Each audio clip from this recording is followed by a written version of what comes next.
ئایا تۆ مردوویت؟ ئەمە پرسیارێکی ئاسایی نییە، بەڵکو ئەپێکی چینیە.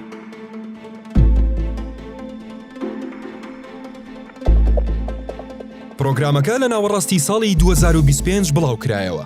ڕێژەی دابەزاندنی بەرنامەکە زۆر زیادی کردووە.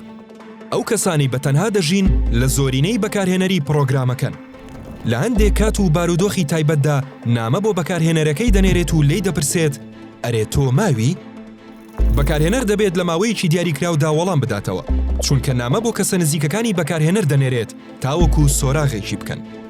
هەندێک ڕخنا لە پرۆگرامەکە دەگرن و پێیان وایە پرسیاری ئایا تۆ مردووی دەبێتە هۆی شڵەژانی دەرونی.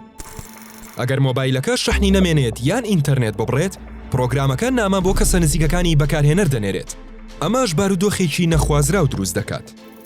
ڕەنگە گۆڕانکاریە کۆمەڵایەتیەکانی چین بوونی ئەم پرۆگرامەی کردبێتە پێویست. لە وڵاتی چین ژمارەیەکی زۆر لە گەنجان و بەساڵات چوان لە شارە گەورەکاندا بەتەنها دەژین.